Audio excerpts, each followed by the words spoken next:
Future vision study centre Salem.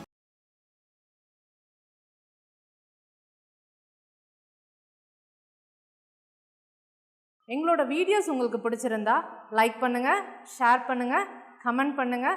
மறந்துடாமல் subscribe பண்ணிவிட்டு கூடவே இருக்க பெல் ஐக்கானை கிளிக் பண்ணிவிடுங்க. ஸோ தட் எங்களோட வீடியோஸ் உங்களுக்கு மிஸ் ஆகாமல் வந்துகிட்டே இருக்கும்.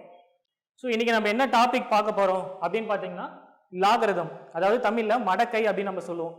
சரி, ஓகே. இந்த டாபிக்ஸ் வந்து பார்த்தீங்கன்னா நமக்கு டிஎன்பிசியில் குரூப் 2 லெவல், அதாவது டிகிரி ஸ்டாண்டர்ட் லெவல் கொஸ்டின்ஸில் நம்ம மடக்கை அப்படிங்கிற கொஸ்டினை எதிர்பார்க்கலாம். டெட் எக்ஸாமில் கட்டாயம் கொஸ்டின் இருக்கும். Central government exams, SSC, railway exams, இந்த மாதிரி தேர்வுகள் வந்து பார்த்தீங்கன்னா கட்டாயம் இந்த மாதிரி கொஸ்டின்ஸ் இருக்கும். ஈஸியாக நம்ம ஒரு மார்க் எடுத்துகிட்டு போயிட்டே இருக்கலாம். சரிங்களா? மேக்ஸிமம் 2 or 3 கொஸ்டின்ஸ் கேட்பாங்க. ஈஸியான டாபிக் தான். ஸோ ஈஸியாக 3 மார்க் எடுத்துகிட்டு போயிட்டு இருக்கலாம். சரிங்களா? கான்செப்ட் மட்டும் தெளிவாக அண்டர்ஸ்டாண்ட் பண்ணுங்கள். சரி, ஓகே. இப்போ இந்த லாகரிதம் வந்து பார்த்தீங்கன்னா ஃபர்ஸ்ட் யார் இன்ட்ரடியூஸ் பண்ணுறாங்க அப்படின்னு பார்த்தீங்கன்னா ஸ்காட்லாண்டில் இருக்கக்கூடிய ஒரு மேத்தமெட்டிஷியன் நேப்பியர் அப்படிங்கிறவர் 1614ஆம் ஆண்டு வந்து பார்த்தீங்கன்னா தோற்றுவிக்கிறார். அதாவது லாகரிதம் அப்படிங்கிற ஒரு மேத்தமெட்டிக்கல் கான்செப்டை தோற்றுவிக்கிறாங்க. சரிங்களா? சரி, ஓகே. இப்போ லாக் வந்து பார்த்தீங்கன்னா நம்ம எதுக்காக யூஸ் பண்ணுறோம், அது எந்த இடத்துலலாம் பயன்படுது அப்படின்னு வந்து தெரிஞ்சிட்டிங்க அப்படின்னாவே நமக்கு படிக்கிறது ஈஸியாக இருக்கும். சரிங்களா? இப்போ லாக் வந்து பார்த்தீங்கன்னா ஒரு 2 பேருக்கு இடையில நடக்கிற ஒரு கம்பேரிசனுக்காக வந்து பார்த்தீங்கன்னா நம்ம யூஸ் பண்ணுறோம். சரிங்களா? ஃபார் எக்ஸாம்பிள், இப்போ ஒரு 2 பேர் இருக்காங்க. சரிங்களா?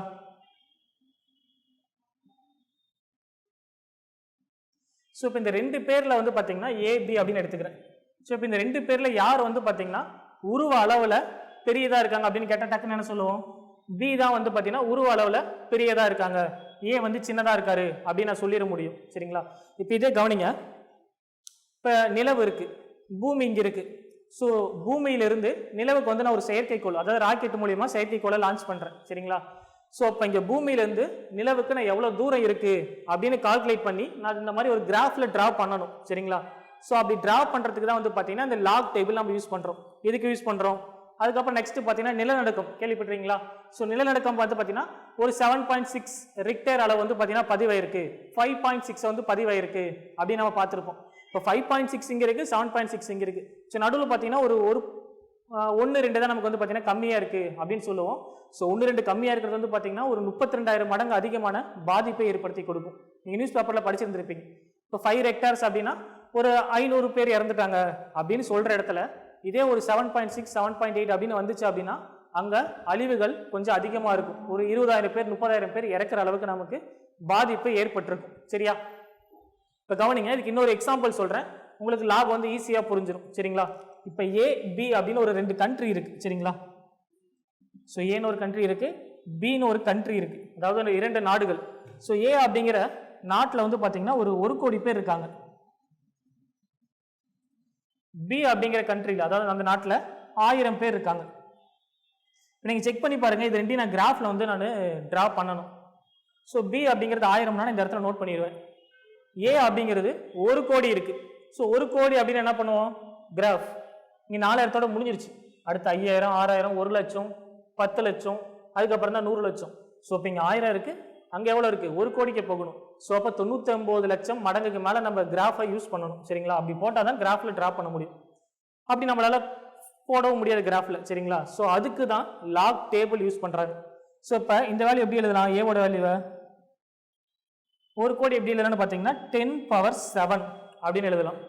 பியோட வேல்யூ வந்து பார்த்தீங்கன்னா 10³ அப்படின்னு எழுதிடுவேன். ஸோ இதை நான் லாகுக்கு எப்படி சேஞ்ச் பண்ணலாம் அப்படின்னு பாருங்க. லாக் 10 இது எப்படி எழுதலாம்னு பார்த்தீங்கன்னா 7 அப்படின்னு சேஞ்ச் பண்ணிடுவேன். ஸோ லாக் பேஸ் 10 பவரில் 1 கோடி இருக்குது. ஸோ அது எப்படி எழுதலாம்னு பார்த்தீங்கன்னா ஈக்குவல் டு 7 அப்படின்னு எழுதிடுவேன். இது எப்படி எழுதலாம் அப்படின்னு பார்த்தீங்கன்னா லாக் பேஸ் 10. ஸோ இப்போ இந்த இடத்துல நமக்கு என்ன இருக்குது? 1000 அப்படின்னு இருக்கா? இது எப்படி எழுதலாம் பார்த்தீங்கன்னா 3 அப்படின்னு எழுதலாம். ஸோ இப்போ இந்த ஏ அப்படிங்கிறத நான் என்ன சிரிக்கிட்டேன், 1 கோடியிலிருந்து நான் 7 அப்படிங்கிற பாயிண்ட்டுக்கு கொண்டு வந்துட்டேன். பி அப்படிங்கிறது 1000 இருக்குது. ஸோ அதை எப்படி பண்ணிட்டேன் அப்படின்னு பார்த்தீங்கன்னா 3க்கு கொண்டு வந்துட்டேன். ஸோ இப்போ பாருங்கள், இந்த கிராஃபில் நான் வந்து ஈஸியாக ட்ரா பண்ணிட முடியும். ஏ அப்படிங்கிறது 7 வந்து நமக்கு டச் ஆயிருக்குங்களா?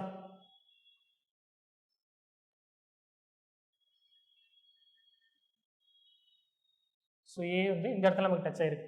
பி அப்படிங்கிறது நமக்கு 3ல் வந்து பார்த்தீங்கன்னா டச் ஆயிருக்கு. ஸோ 3 அப்படிங்கிறது பி இந்த இடத்துல வருமா? இந்த இடத்துல நமக்கு கிராஃப் யூஸ் பண்ணி போட்டுருக்கோம்.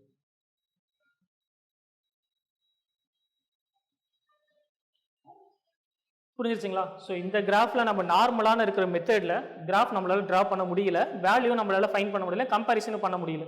ஸோ இங்கே வந்து பார்த்தீங்கன்னா நான் லாக் டேபிள் யூஸ் பண்ணி போட்டதுனால என்ன பண்ணிட்டேன், இந்த இடத்துல நம்மளால் கிராஃபில் ட்ரா பண்ண முடியுது. சரிங்களா? ஸோ லாக் அப்படிங்கிறது பெரிய வேல்யூக்கும் சின்ன வேல்யூக்கும் நான் வந்து கம்பேரிசன் பண்ணி கிராஃப் ட்ரா பண்ணுறதுக்கு லாக் வந்து மெயினாக யூஸ் பண்ணுறோம். நீங்கள் நிறைய எக்ஸாம்பிள் சொல்லலாம். ஸோ சயின்ஸில் வந்து பார்த்தீங்கன்னா பாக்டீரியா நம்ம செல்களை கால்குலேட் பண்ணுறதுக்கு இந்த மாதிரி ஏகப்பட்டது வந்து பார்த்தீங்கன்னா லாக் யூஸ் பண்ணி தான் ஃபைண்ட் பண்ணுறாங்க. சரிங்களா?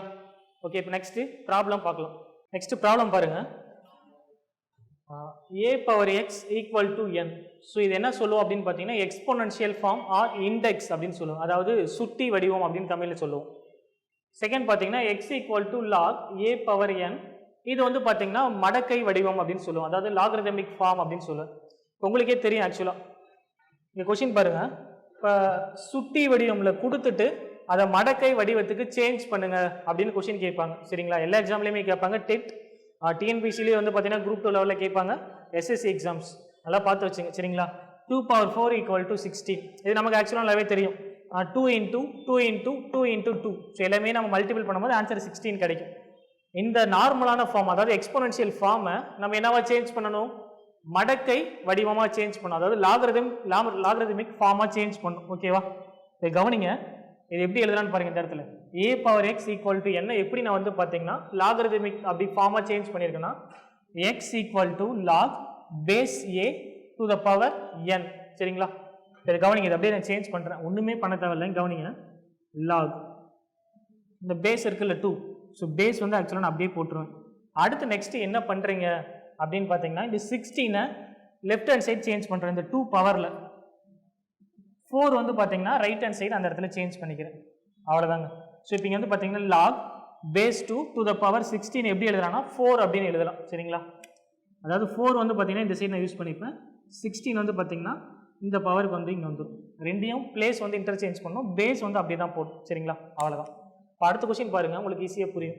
இது எப்படி எழுதிங்க, 4 ஸ்கொயர் ஈக்குவல் டு 16. இது நார்மலான ஃபார்மில் இருக்குது, லாகரிதமிக் ஃபார்முக்கு சேஞ்ச் பண்ணும். எப்படி எழுதலாம், லாக் பேஸ் 4 அப்படியே யூஸ் பண்ணிப்பேன்.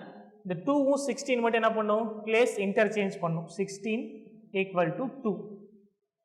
புரிஞ்சிருக்கும். ஓகேவா? அடுத்து அப்படியே டக்குன்னு சொல்லுங்க பார்க்கலாம். சேம் அதேமாரி லாக் இந்த பேஸ் 3 அப்படியே யூஸ் பண்ணிப்பேன். இந்த -2 ரைட் ஹேண்ட் சைட் சேஞ்ச் பண்ணிடுவோம். 1/9 3க்கு பவராக வந்துடும், அதாவது பேஸ்க்கு பவராக வந்துடும். 1/9 ஈக்குவல் டு -2. புரியுதுங்களா? அடுத்து இங்கே அதேமாரி 5 பவர் -1 எப்படி எழுதுறாங்கன்னா 1/5 அப்படின்னு எழுதுவேன். சரிங்களா? ஸோ இதை எப்படி சேஞ்ச் பண்ணலாம் லாக் ஃபார்முக்கு, லாக் 5 பவர் 1/5 ஈக்குவல் டு -1. அவ்வளோதாங்க. அப்படி இன்டர்சேஞ்ச் பண்ணுற வேறு ஒன்றுமே இல்லை. நீங்கள் பாருங்கள் 10 கியூப் ஈக்குவல் டு 1000. லாக் ஃபார்முக்கு சேஞ்ச் பண்ணிங்க, லாக் என்ன வரும் சொல்லுங்கள், 10.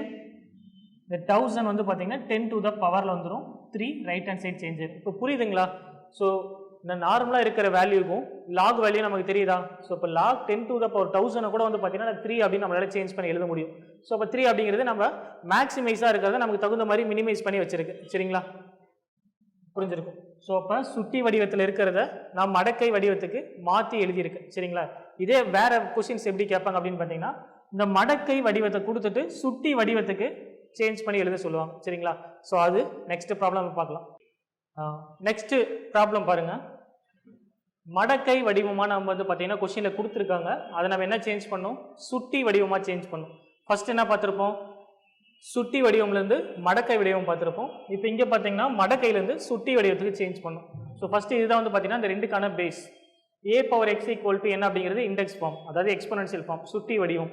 X equal to log a power n அப்படிங்கிறது மடக்கை வடிவம், லாகரிதமிக் ஃபார்ம். சரிங்களா? இப்போ கொஸ்டினில் கொடுத்துருக்கிறது நமக்கு என்ன ஃபார்மில் இருக்குது, லாக் ஃபார்மில் இருக்குது. அது என்னவா சேஞ்ச் பண்ணணும், சுட்டி வடிவமில் சேஞ்ச் பண்ணணும். அதாவது இந்த மாதிரி a power X equal to n இந்த மாதிரி நான் சேஞ்ச் பண்ணணும். இப்போ கவனிங்க, லாக் a லாக் 2ன்னு இருக்குது, n இருக்க பிளேஸில் இங்கே 4ன்னு இருக்குது, எக்ஸ் இருக்க பிளேஸில் 2 அப்படின்னு இருக்குது. அப்படியே இன்டர்சேஞ்ச் பண்ணுற அவ்வளோதான். ஸோ a இருக்க பிளேஸில் என்ன இருக்குங்க 2 அப்படின்னு இருக்குது. அடுத்தது n இருக்க பிளேஸில் இங்கே 4ன்னு இருக்கா, ஸோ அப்போ 2 பவர் 4 சாரி. ஸோ n இருக்க பிளேஸில் இங்கே என்ன இருக்குது log a, so okay 4. So அடுத்து நெக்ஸ்ட் என்ன இருக்குது, எக்ஸ் இருக்க பிளேஸில் 2 அப்படின்னு இருக்குது. ஸோ எக்ஸ் இருக்க பிளேஸில் 2 இருக்குது, இந்த ஏ இருக்க பிளேஸில் 2 இருக்குது, n இருக்க பிளேஸில் 4 இருக்குது, அப்படியே எழுதியிருக்கு. இப்போ நம்ம என்ன சேஞ்ச் பண்ணோம், n equal to a power X அப்படின்னு சேஞ்ச் பண்ணோம். அப்படி இன்டர்சேஞ்ச் பண்ணோம், என்னையும் எக்ஸையும் இன்டர்சேஞ்ச் பண்ணோம், அவ்வளோதான். ஸோ அப்போ இந்த இடத்துல என்ன வரும், 2 ஸ்கொயர் ஈக்குவல் டு 4. புரியுதுங்களா? அப்படியே அந்த வேல்யூ சேஞ்ச் பண்ணி எழுதுகிற, அவ்வளோதான். இந்த 4 வந்து பார்த்தீங்கன்னா ஆக்சுவலாக இங்கே வந்துடும், 2 வந்து பார்த்தீங்கன்னா இந்த இடத்துல வந்துடும், அவ்வளோதாங்க. ஸோ அதான் 2 ஸ்கொயர் ஈக்குவல் டு 4. இது வந்து நார்மலான ஃபார்ம், சுட்டி வடிவம். 2 ஸ்கொயர் ஈக்குவல் டு 4. இப்போ இங்கே அதே மாதிரி சொல்லுங்க பார்க்கலாம். ஆக்சுவலாக டைரெக்டாக போட்டு போயிடலாம். ஸோ அப்போ 3 பவர் 4 ஈக்குவல் டு 81 அப்படின்னு போட்டலாமா, a power X equal to என். இது ரெண்டையும் அப்படியே இன்டர்சேஞ்ச் பண்ணியிருக்கோம், அவ்வளோதான். லாஸ்ட் கொஸ்டின் மாதிரி, சரிங்களா? இங்கே கவனிங்க, log 4 64 ஈக்குவல் டு 3. இது எப்படி எழுதலாம், 4 கியூப் ஈக்குவல் டு 64. இது நார்மலான ஃபார்ம் தானே, நீங்கள் செக் பண்ணி பார்த்தீங்கன்னா ஆன்சர் கரெக்டாக வரும். 4 இன்ட்டு 4 இன்ட்டு 4 ஆன்சர் 64. 3 பவர் 4னா 3 இன்ட்டு 3 இன்ட்டு 3 இன்ட்டு 3. ஸோ அப்போ 9 இன்ட்டு 9 81 முடிஞ்சிருச்சா? சேம் இங்கே அதே மாதிரி தான். ஸோ இதில் வந்து பார்த்தீங்கன்னா 1 மார்க் கொஸ்டின் கேட்கலாம், சரிங்களா? அதாவது சுட்டி வடிவம்லேருந்து மடக்கை வடிவத்துக்கு மாற்றுக, மடக்கை வடிவம்லேருந்து சுட்டி வடிவத்துக்கு மாற்றுக அப்படிங்கிற கொஸ்டின். புரியுதுங்களா? ஓகே. ஸோ நெக்ஸ்ட் ப்ராப்ளம் வந்து பார்த்தீங்கன்னா ஆக்சுவலாக சில பண்புகளை ஃபாலோ பண்ணி இருக்க மாதிரி இருக்கும், சரிங்களா? அதாவது ஃபார்முலாஸ் வந்து கொடுத்துருப்பாங்க, அதை யூஸ் பண்ணி நம்ம கொஸ்டின் சால்வ் பண்ணுற மாதிரி இருக்கும், சரிங்களா? நெக்ஸ்ட் கவனிங்க. இப்போ நெக்ஸ்ட் லாகரிதம் என்ன பார்த்துருப்போம், சுட்டி வடிவம் மடக்கை வடிவம் பார்த்துருப்போம், ரெண்டு எப்படி சேஞ்ச் பண்ணுறது அப்படின்னு பார்த்துருப்போம். ஸோ நெக்ஸ்ட் எப்படி பார்க்கலாம் அப்படின்னு பார்த்தீங்கன்னா எல்லாமே இதனுடைய ஃபார்முலாஸ் இயல்புகள், கேரக்டரிஸ்டிக், அதாவது கேரக்டரிஸ்டிக்ஸ், சரிங்களா? கவனிங்க, log base A to the power M into N எப்படி எழுதலாம் அப்படின்னு பார்த்தீங்கன்னா log A to the power M plus log A to the power N அப்படின்னு எழுதலாம். அதாவது மல்டிப்ளிகேஷனில் இருந்துச்சு அப்படின்னா நான் ஸ்ப்ளிட் பண்ணி ப்ளஸ் பண்ணி எழுத முடியும். அடுத்து இங்கே கவனிங்க, log A M by N அப்படின்னு இருக்குது அப்படின்னா எப்படி எழுதலாம்னா மைனஸில் எழுத முடியும். Log A to the power M minus log A to the power N அப்படின்னு எழுதலாம். இங்கே கவனிங்க, இதை log A to the power M to the power N அப்படின்னு இருக்குது, சரிங்களா? அது எப்படி எழுதலாம்னு பார்த்தீங்கன்னா இந்த இடத்துல எம்முக்கு மேலே ஒரு பவர் இருக்குது, அது என்ன பண்ணலாம்னா முன்னாடி கொண்டு வந்துடலாம், N into log A to the power M அப்படின்னு எழுதலாம். ஸோ அடுத்து நெக்ஸ்ட் இங்கே கவனிங்க, லாக் பேஸ்லேயும் சேம் வேல்யூ இருக்குது, பவர்லேயும் சேம் வேல்யூ இருக்குது. அப்படி இருந்துச்சுன்னா என்ன பண்ணேன் 1 அப்படின்னு எழுத முடியும். Log base A to the power A அப்படின்னா 1 அப்படின்னு எழுதலாம். இங்கே கவனிங்க, log A to the power 1 அப்படின்னு என்ன எழுதுவோம்னா 0 அப்படின்னு எழுதுவேன், சரிங்களா? டு த பவர் 1, அதாவது லாக் 1. இங்கே பேஸில் உங்களுக்கு என்ன வேல்யூ கொடுத்துட்டு பவரில் 1 கொடுத்துருந்தாங்கன்னா நமக்கு ஆன்சர் 0 அப்படின்னு தான் வரும், சரிங்களா? பேஸில் என்ன வேல்யூ வேணுமாலும் கொடுத்துருக்கணும், ஆனால் பவரில் 1 அப்படின்னு வந்துருந்துச்சுன்னா நமக்கு ஆன்சர் 0 அப்படின்னு தான் கிடைக்கும், சரிங்களா? இப்போ log A to the power 0 அப்படின்னா நம்மளால அன்டிஃபைன்ட், அதுக்கு ஃபைன் பண்ண முடியாது, வரையறுக்க முடியாது. Log A to the power B into log B to the power C into log C to the power A அப்படின்னா ஆன்சர் 1 அப்படின்னு எழுதிக்க முடியும். டைரெக்டாக நீங்கள் வந்து பார்த்தீங்கன்னா கொஸ்டின் பார்த்ததுமே ஆன்சர் 1 அப்படின்னு போட்டுக்கலாம், சரிங்களா? நீங்கள் கவனிங்க, அதாவது ஏபிசி இந்த 3 வேல்யூமே பேஸில் பவரில் மாறி மாறி இருந்துச்சு அப்படின்னா நான் எல்லாமே கேன்சல் பண்ணிவிட்டு ஆன்சர் 1 அப்படின்னு போட முடியும். அடுத்து 8th கவனிங்க, ஸோ அது அதே மாதிரி தான். ஸோ அங்கே 3 வேல்யூஸ் இருக்கும், இங்கே 2 வேல்யூஸ் ஏபி மட்டும். log a to the power b into log b to the power a. So அப்படின்னா ஆன்சர் 1 அப்படின்னு போட முடியும், ஓகேவா?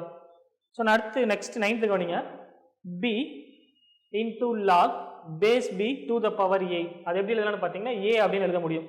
ஸோ அதாவது பார்த்தீங்கன்னா ஃப்ரண்ட்டில் இருக்கக்கூடிய வேல்யூ பியும் இந்த பேஸும் நமக்கு ஈக்குவலாக இருந்துச்சு அப்படின்னா அந்த பவர் வேல்யூ என்ன இருக்கோ நான் அதை எழுத முடியும், சரிங்களா? இங்கே ஒரு 10 இங்கே ஒரு 10 அப்படின்னு இருந்துச்சுன்னா நான் கேன்சல் பண்ணிட்டு ஏவுக்கு வந்து 2 அப்படி இருந்துச்சுன்னா நான் 2 மட்டும் எழுதுனா ஆன்சர் வந்துடும், சரிங்களா? அடுத்து இங்கே கவனிங்க, log a to the power m equal to 1 divided by log m to the power a equal to 1 அப்படின்னு எழுதலாம். அதாவது இந்த வேல்யூ எப்படி எழுதலாம்னா log a to the power m எப்படி எழுதலாம்னா 1 divided by log m to the power a அப்படின்னு எழுதலாம். So இது ரெண்டு நம்பர் இருந்துச்சுன்னா 1 அப்படின்னு ஆன்சர் போட்டுக்க முடியும். அது எப்படின்னு பாருங்க, கீழே கொடுத்துருக்கேன். log a to the power m into log m to the power a equal to 1. So அதாவது இந்த வேல்யூ இந்த சைடு வந்துச்சுன்னா நமக்கு மல்டிப்ளையாக மாறும், மல்டிப்ளை பண்ணி போடும்போது ஆன்சர் 1 அப்படின்னு கிடைக்கும், சரியா? ஸோ அடுத்து நெக்ஸ்ட் கவனிங்க, log a to the power 0 அப்படின்னா நமக்கு ஆன்சர் மைனஸ் இன்ஃபினிட்டி, சரிங்களா? அதாவது 0க்கு கீழே இருக்கிறனால நம்ம என்ன பண்ணுவோம், மைனஸ் இன்ஃபினிட்டி அப்படின்னு எடுத்துப்போம். இங்கே கவனிங்க, log a to the power infinity அப்படின்னா நமக்கு ஆன்சர் பிளஸ் இன்ஃபினிட்டியில் கிடைக்கும். log a to the power 1 அப்படின்னா ஆன்சர் 0. ஸோ அது இங்கேயே சொல்லியிருப்போம், அதுதாங்க சொல்லியிருக்கு. அதுக்கான எக்ஸ்பிளனேஷன் நீங்கள் பாருங்கள் இந்த இடத்துல. log a to the power 1 அப்படின்னா இந்த இடத்துல 0. அதாவது லாக் வேல்யூ இங்கே 1 அப்படின்னு வந்துச்சுன்னா நமக்கு ஆன்சர் 0 அப்படின்னு தான் கட்டாயம் கிடைக்கும். ஸோ இது வந்து பார்த்தீங்கன்னா லாகரிதமிக் ஃபார்மில் இருக்குது. அது என்ன பண்ணுவேன், எக்ஸ்பொனன்ஷியல் ஃபார்முக்கு சேஞ்ச் பண்ணி எழுதி காட்டியிருக்கும் பாருங்கள். என்ன பண்ணும், ஆட்டோமேட்டிக்காக இந்த பவரை சேஞ்ச் பண்ணுவோம்னா, அதாவது a power x equal to n அந்த ஃபார்மேட்டுக்கு சேஞ்ச் பண்ணுறேன். பவர் இது ரெண்டையும் சேஞ்ச் பண்ணால் a power 0 equal to 1. நீங்கள் படிச்சிருப்பீங்களா, எனிதிங் பவர் 0 equal to 1 அப்படின்னு படிச்சிருப்போம்ல. ஸோ அதே தான் இங்கே யூஸ் பண்ணியிருக்கேன். அடுத்து next log 2 equal to log 10 to the power 2. So இது எதுக்காக கொடுத்துருக்கோம் அப்படின்னு பார்த்தீங்கன்னா இந்த இடத்துல பாருங்கள், கொஸ்டினில் லாகுக்கு பேஸே கொடுக்கல, log 2 அப்படின்னு மட்டும் கொடுத்துருக்கோம். ஸோ கொஸ்டினில் லாகில் பேஸ் இல்லை அப்படின்னு என்ன பண்ணுறீங்க அப்படின்னா 10 வந்து நீங்கள் பார்த்தீங்கன்னா பேஸாக எடுத்துக்கணும் காமனாக. சரிங்களா? ஸோ இது ப்ராப்ளமில் உங்களுக்கு வந்து பார்த்தீங்கன்னா நடத்தும் போது ஈஸியாக என்ன புரியும், நல்லா ஞாபகம் வச்சுங்க. லாகில் பேஸ் கொடுக்கல அப்படின்னா ஸோ நம்மள என்ன பண்ணணும், 10 அப்படின்னு கன்சிடர் பண்ணிக்கணும். ஸோ அதனால தான் log 2க்கு வந்து பார்த்தீங்கன்னா log 10 to the power 2 அப்படின்னு போட்டிருக்கு. சரிங்களா? ஸோ இதெல்லாமே ஃபார்முலாஸ் கொஞ்சம் ரிப்பீட்டடாக படித்து வச்சுங்க. சரிங்களா? இதெல்லாம் உங்களுக்கு ஆல்ரெடி சர்ட்ஸ் அண்ட் இண்டிசஸ்லேயே சில இதெல்லாம் படிச்சிருந்துருப்பீங்க. சரிங்களா?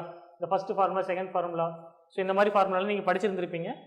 லாக்லேயும் அதே தான் யூஸ் பண்ணியிருக்கேன். சரிங்களா? ஸோ ஒன்ஸ் வந்து திரும்ப ரீகால் பண்ணிட்டே இருங்க, ஈஸியாக உங்களுக்கு கான்செப்ட் அண்டர்ஸ்டாண்ட் ஆகும். ஸோ இங்கே கவனிங்க, மதிப்பு காண்க அப்படின்னு கொடுத்துருக்காங்க. log 3 to the power 1/81 அப்படின்னு கொடுத்துட்டாங்க. ஸோ இதுக்கு மதிப்பு காண்க அப்படின்னு கொடுத்துட்டாங்க. இல்லைனா ஈக்குவல் டு எக்ஸ் அப்படின்னு கொடுத்துட்டு நம்ம எக்ஸோட வேல்யூ ஃபைன் பண்ணுற மாதிரி இருக்கும். இங்கே கவனிங்க, log 3 to the power 1/81 equal to x. இதுக்கு மதிப்பு காண்க அப்படின்னா இதை நான் சிம்பிளிஃபை பண்ணி எனக்கு ஆன்சர் எக்ஸ்ன்னு கண்டுபிடிச்சி காட்டணும். சரிங்களா? இப்போ என்ன பண்ணுவேன், அப்படியே சேஞ்ச் பண்ணலாமா, 3 power x equal to 1/81. அதாவது சுட்டி வடிவத்துக்கு சேஞ்ச் பண்ணி எழுதியிருக்கேன். 3 power x equal to 1/81 அப்படின்னு எழுதியிருக்கேன். ஸோ இப்போ நெக்ஸ்ட் என்னங்க பண்ணலாம், இந்த 3 power x equal to இந்த 1/81 எப்படி எழுதலாம்னா 3 power 4 அப்படின்னு எழுதலாமா. ஏன்னா 3 power 4 அப்படின்னா 3 into 3 into 3 into 3 மல்டிபிள் பண்ணிங்கன்னா 9 into 9 81. ஸோ அதுதான் 3 power 4 அப்படின்னு எழுதியிருக்கு. ஸோ அப்போ 3 power x equal to இந்த 3 power 4 நியூமரேட்டருக்கு சேஞ்ச் பண்ண என்ன கிடைக்கும், 3 power -4 அப்படின்னு வருமா. So 3 power -4. ஸோ இப்போ பாருங்கள் அந்த இடத்துல பேஸ் வந்து நமக்கு ஈக்குவலாக இருக்குது, பவர் மட்டும்தான் டிஃப்ரெண்ட்டாக இருக்குது. ஸோ அப்போ பேஸ் இங்கேயும் 3 இருக்குது, ரைட் ஹேண்ட் சைடு நமக்கு 3 இருக்குது. ஸோ அப்போ பவர் எடுக்கலாமா, x equal to -4. ஸோ அப்போ எக்ஸோட வேல்யூ வந்து பார்த்தீங்கன்னா -4 அப்படின்னு ஃபைன் பண்ணியிருக்கோம். சரியா? எவ்வளோதாங்க இந்த கொஸ்டின் கவனிங்க. அடுத்த செகண்ட் கொஸ்டின் அதே மாதிரி தான், log பேஸில் 16 கொடுத்துருக்காங்க, பவரில் 1/32 ஈக்குவல் டு எக்ஸ். இங்கே அதே மாதிரி சால்வ் பண்ணலாமா, எக்ஸோடைய வேல்யூ காண்க அப்படின்னு கேட்டிருக்காங்க. அப்படியே சால்வ் பண்ணுங்க பாருங்க, log 16 to the power 1/32 equal to x. இப்போ இது எப்படி எழுதலாம், 16 power x equal to 1/32. இப்படி கொண்டு வந்து அப்படியே இன்டர்சேஞ்ச் பண்ணி எழுதியிருக்கேன், வேறு ஒன்றுமே பண்ணல. எக்ஸையும் இந்த 1/32யும் பிளேஸ் சேஞ்ச் பண்ணியிருக்கேன். இப்போ இந்த 16 எப்படி எழுதலாம் அப்படின்னு பாருங்க, 16 எப்படி எழுதலாம், 2 power 4 into x அப்படின்னு எழுதலாமா. 16 அப்படின்னா 2 into 2 into 2 into 2. ஸோ அப்போ 2 power 4 ஹோல் பவர் x அப்படியே இருக்குன்னு எழுதியிருக்கேன். இந்த 1/32 எப்படி எழுதலாம், 2 power 5 அப்படின்னு எழுதிடலாம். 32 எப்படி ஸ்ப்ளிட் பண்ணலாம், 2 into 2 into 2 into 2 into 2. சரிங்களா? ஸோ இப்போ இது எப்படி பண்ணலாம்னா சர்ட்ஸ் அண்ட் இன்டிசஸில் படிச்சிருப்பீங்க, a power m whole power n. இந்த ஃபார்முலா பாருங்கள், a power m whole power n எப்படி எழுதலாம்னா a power mn அப்படின்னு கொண்டு வர முடியும். சரியா? a power m whole power n எப்படி எழுதலாம்னா a power mn அப்படின்னு கொண்டு வர முடியும். இப்போ இது வந்து பார்த்தீங்கன்னா 2 power 4x ஈக்குவல் டு இந்த 2 power 5 நியூமரேட்டருக்கு சேஞ்ச் பண்ணுறேன். ஸோ அப்போ நியூமரேட்டருக்கு சேஞ்ச் பண்ணிங்கன்னா 2 power -5 அப்படின்னு மாறும். சரிங்களா? 2 power -5 அப்படின்னு மாறும். இப்போ இங்கே பார்த்தீங்கன்னா பேஸ் ரெண்டு நான் ஈக்குவலாக கொண்டு வந்துட்டேன். இப்போ பவர் மட்டும் தான் நமக்கு வேரியாக இருக்குது. ஸோ அப்போ 4x equal to -5 அப்படின்னு எடுத்துக்கிறேன். சரிங்களா? பேஸ் இங்கே ஈக்குவலாக இருக்குது, அப்போ பவர் 4x equal to இங்கே -5 அதை அப்படியே எடுத்துக்கிறேன். இப்போ எக்ஸ் தான் நம்ம கண்டுபிடிக்கணும். ஸோ அப்போ எக்ஸ் ஈக்குவல் டு -5/4. ஸோ அப்போ எக்ஸோடைய மதிப்பு என்னன்னு அப்படின்னு பார்த்தீங்கன்னா -5/4. சரிங்களா? ஸோ இந்த மாதிரி கொஸ்டின்ஸ் வந்து பார்த்தீங்கன்னா எக்ஸாம்ஸில் கேட்பாங்க. ஓகேவா? ஓகே. ஸோ இந்த ஃபார்முலாஸ் மட்டும் திரும்ப பார்த்து வைங்க. ஸோ இதை வச்சு உங்களுக்கு வந்து பார்த்தீங்கன்னா நான் சம்ஸ் வந்து சால்வ் பண்ணி காட்டிடுறேன். ஓகேவா? நெக்ஸ்ட்டு கவனிங்க, எக்ஸின் மதிப்பு காண்க அப்படின்னு கொடுத்துருக்காங்க. இந்த மாதிரி கொஸ்டின் கேட்பாங்க. ஸோ இங்கே வந்து பார்த்தீங்கன்னா log base 1/5 to the power x equal to 3 அப்படின்னு கொடுத்துருக்காங்க. அடுத்த கொஸ்டினில் இந்த இடத்துல பேஸில் எக்ஸ்னு கொடுத்துருக்காங்க. இங்கே வந்து பார்த்தீங்கன்னா எக்ஸ் ப்ளஸ் அப்படின்னு கொடுத்துருக்காங்க. இது எல்லாத்துக்குமே எக்ஸோட வேல்யூ ஃபைன் பண்ணணும் அப்படின்னு சொல்லியிருக்காங்க. சரிங்களா? சரி வாங்க எப்படின்னு பார்க்கலாம். சரிங்களா? ஸோ ஆல்ரெடி எப்பயும் போல் அந்த சுட்டி வடிவத்துக்கு ஃபஸ்ட்டு நான் சேஞ்ச் பண்ணி எழுதுறேன். இந்த மாதிரி லாகரிதிக் ஃபார்மை சுட்டி வடிவம். சரிங்களா? அதாவது எக்ஸ்பொனென்ஷியல் ஃபார்முக்கு சேஞ்ச் பண்ணுறேன். அப்போ என்ன பண்ணுவேன், இந்த எக்ஸையும் அந்த 3ஐ மட்டும் சேஞ்ச் பண்ணணும், அவ்வளோதானே. ஸோ இப்போ 1/5 பவர் 3 ஈக்குவல் டு எக்ஸ். 3 இங்கே வந்துடும், எக்ஸ் வந்து அந்த சைடு சேஞ்ச் ஆயிடும். இப்போ 1/5 டு த பவர் 3 அப்படின்னு இருக்குது, அதாவது ஹோல் பவர் 3ன்னு இருக்குது. அப்போ எக்ஸ்பேண்ட் பண்ணால் என்ன கிடைக்கும், 1/5 into 5 into 5. ஸோ அப்போ answer is 125 equal to X. அவ்வளோதாங்க. சரிங்களா? எக்ஸோடைய மதிப்பு 1/125 இஸ் த ஆன்சர். சரியா? ஸோ அடுத்து இங்கே கவனிங்க, log base x to the power 7 to the power 1/6 equal to 1/3 அப்படின்னு கொடுத்துருக்காங்க. சரிங்களா? ஸோ இது எப்படி சால்வ் பண்ணலாம் அப்படின்னு கவனிங்க. சரி, இங்கே அதே மாதிரி அப்படியே பிளேஸை சேஞ்ச் பண்ணுறேன். சரிங்களா?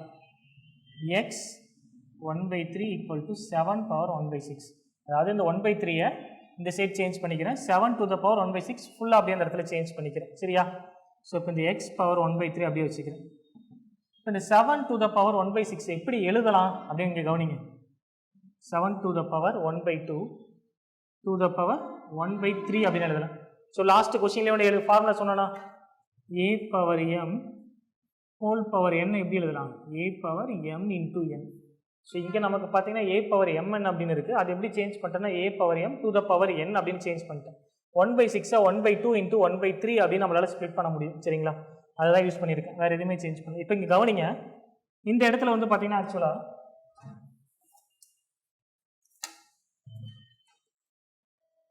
பவரோட வேல்யூ வந்து பார்த்தீங்கன்னா நமக்கு ஈக்குவலாக இருக்குது.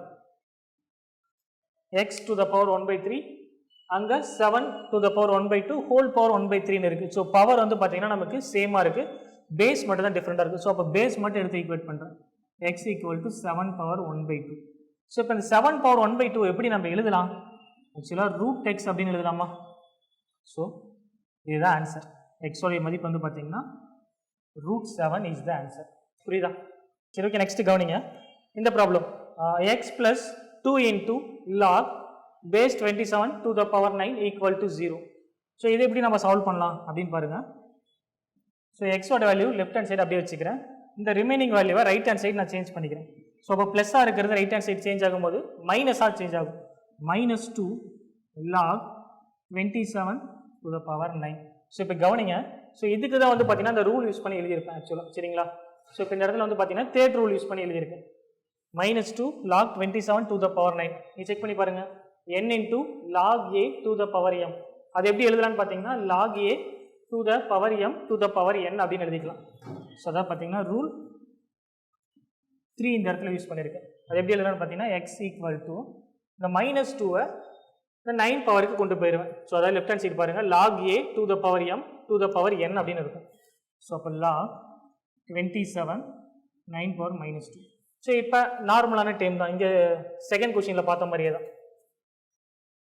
நெக்ஸ்ட் என்ன பண்ணுவோம், இந்த எக்ஸோட வேல்யூ அந்த சைடு போயிடுறேன், 9 பவர் -2 இந்த சைடு வந்துடும், 27 பவர் எக்ஸ். ஸோ இது எப்படி எழுதலான்னு பார்த்தீங்கன்னா 9 3 ஸ்கொயர் ஹோல் பவர் -2 அப்படின்னு எழுதுவேன். 27 3 into 3 into 3 அப்படின்னு எழுதலாம். ஸோ அப்போ 3 cube to the power x. So இப்போ இதை நம்ம எக்ஸ்பேண்ட் பண்ண என்ன கிடைக்கும், 3 power -4 equal to 3 power 3x.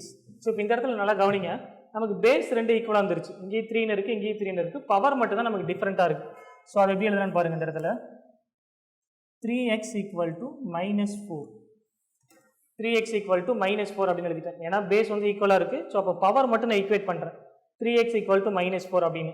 அப்போ எக்ஸ் மட்டும் அப்படியே வச்சுட்டு இந்த -3 ரைட் ஹேண்ட் சைட் சேஞ்ச் பண்ணும்போது நமக்கு டிவிஷனாக மாறும். ஸோ அப்போ எக்ஸ் இஸ் -4/3. புரியுதா?